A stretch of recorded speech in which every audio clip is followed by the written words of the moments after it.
Hindi bababa sa 4 ang nasawi, bunsod ng kabi-kabilang buhawi at malalakas na hangin at ulang dala ng Hurricane Milton sa Florida sa Amerika. Pati ang ilang Pinoy doon nasindak sa bagyo na nag-iwan ng matinding pinsala. May report si John Consulta. Sinuon ng eroplanong yan ang mismong mata ng Hurricane Milton. Halos di na makita mula sa bitana ang pakpak ng eroplano sa lakas ng ulan. Niyugyug pa ng malakas na hangin ang eroplano. Nahulog tuloy ang ilang gamit sa loob. Napakamit naman ang mga pasaherong hurricane hunters o yung mga namamaligta ng data tungkol sa mga bagyo. Sa Gulf of Mexico, umabot sa halos 30 talampakan ng alon habang papalapit ang bagyo sa lupa. Paglandfall ng bagyo, tila dilubyo ang hatid sa Florida.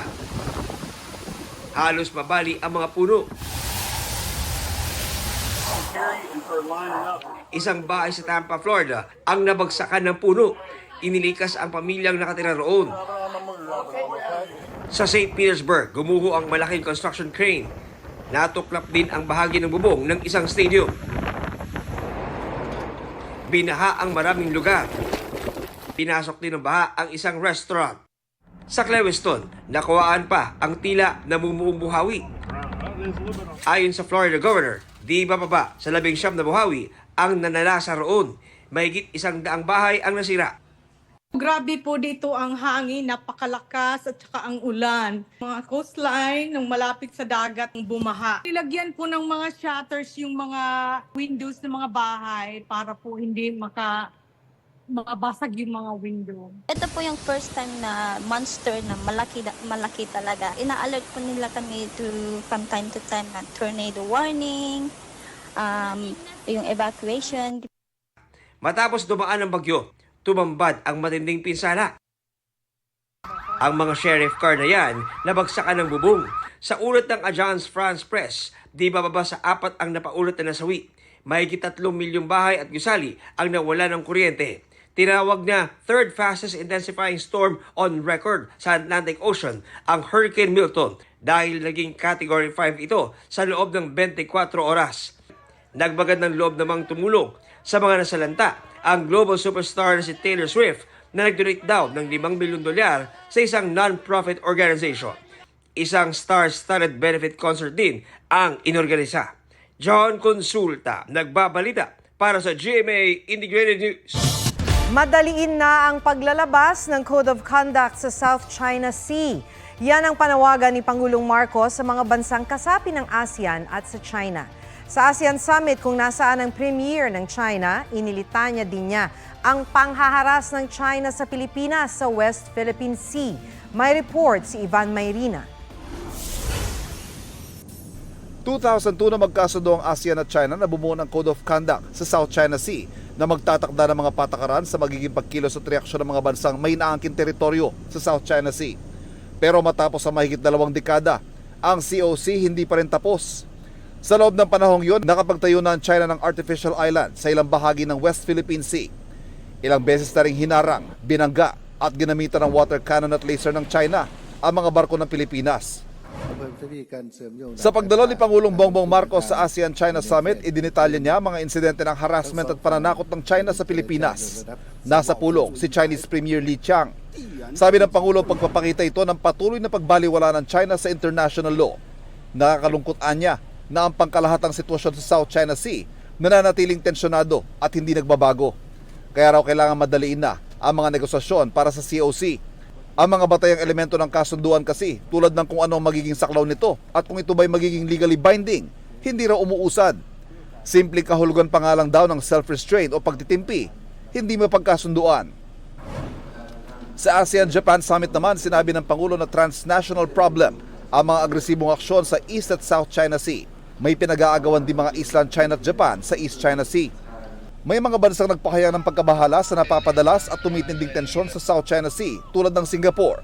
Pero maraming bansa sa ASEAN ang nangingiming pumanig sa Pilipinas, lalo't pinakamalaking trading partner ng ASEAN ang China.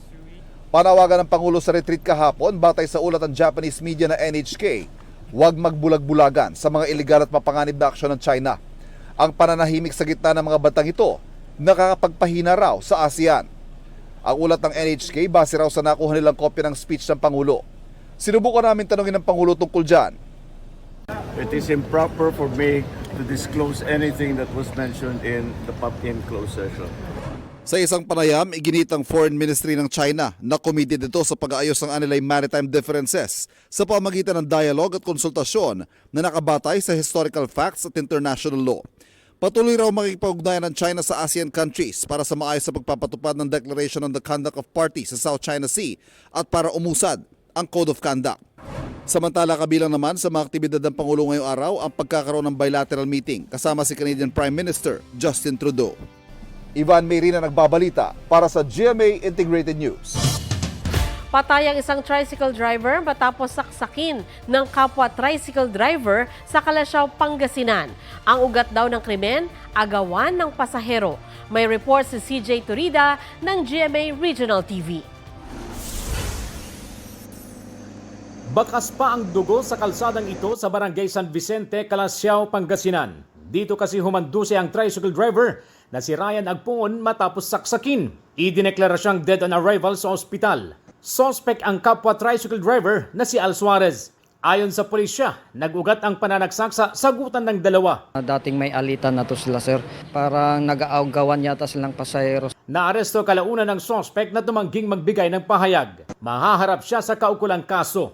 CJ Torida ng GMA Regional TV, nagbabalita para sa GMA Integrated News. Naglabas na ng show cause order ang Land Transportation Office para pagpaliwanagin ang nag-viral na driver at may-ari ng sasakyan na sumalubong sa one-way street sa BGC sa Taguig. Pinagsusumite sila sa October 15 ng written explanation kung bakit hindi sila dapat sampahan ng patong-patong na kaso na may parusang kanselasyon ng lisensya. Bahagyang nagmumura ang kada kilo ng bigas na ibinebenta sa ilalim ng Rice for All program ng gobyerno simula bukas. Asahan din ang mas mababang singil sa kuryente sa ilang lugar simula ngayong Oktubre. May report si Bernadette Reyes. Simula bukas, 43 pesos kada kilo na lang ang bigas sa ilalim ng Rice for All program.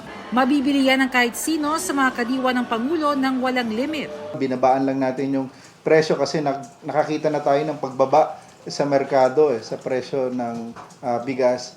Bukod sa mga consumer, may pakinabang din daw ang programa sa mga magsasaka at mangingisda. Bukod pa ang programa sa 29 pesos per kilo na bigas para sa mga miyembro ng 4Ps, senior citizens at PWDs. Sa pinakuling price monitoring ng Department of Agriculture, 45 hanggang 65 pesos ang local commercial rice. Depende sa klase. Dito sa Commonwealth Market sa Quezon City, may mabibili ng bigas sa halagang 40 pesos kada kilo. Yun nga lang imported ang mga ito at durog ang mga butil. Bababa rin ang singil sa kuryente sa ilang lugar simula Oktubre. 9 centavos per kilowatt-hour ang ibababa ng singil ng kuryente sa Luzon at 2 centavos sa Mindanao. Dahil yan sa mas mababang ancillary service o reserbang kuryente na sisingilin ng National Grid Corporation of the Philippines. Pero sa Visayas, tataas ng 29 centavos per kilowatt-hour ang singil. Pass-through charges yan at hindi mapupunta sa NGCP. Bernadette Reyes, nagbabalita para sa GMA Integrated News. Pambato ng Pilipinas ang Intramuros sa world's leading tourist attraction sa 2024 World Travel Awards. Ilan sa mga nominado rin at makakatapat ng Intramuros ay ang Burj Khalifa sa Dubai, the Acropolis of Athens sa Greece, Taj Mahal sa India at ang Great Wall of China. Dati nang kinilalang world's leading tourist attraction ang Intramuros noong 2020. Humihingi ang Intramuros Administration ng suporta sa publiko sa pamamagitan ng pagboto sa World Travel Awards website.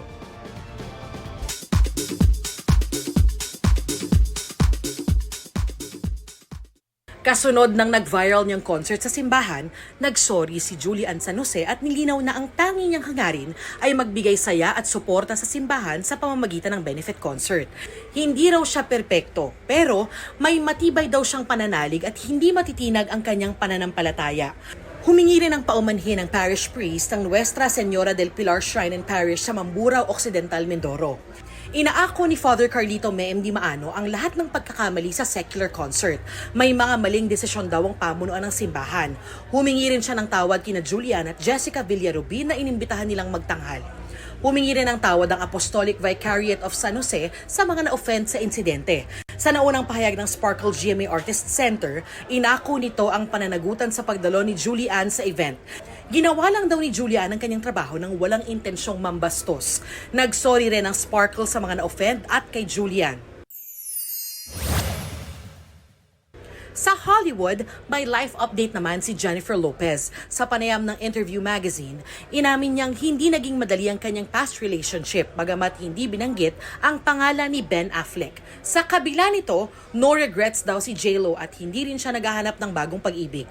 Nakafocus daw siya ngayon sa self-love at excited sa pagiging single ulit. Darlene Kai, nagbabalita para sa GMA Integrated News. Huwag magpahuli sa mga balitang dapat ninyong malaman. Mag-subscribe sa GMA Integrated News sa YouTube. Sa mga kapuso abroad, subaybayan nyo kami sa GMA Pinoy TV at sa www.gmanews.tv.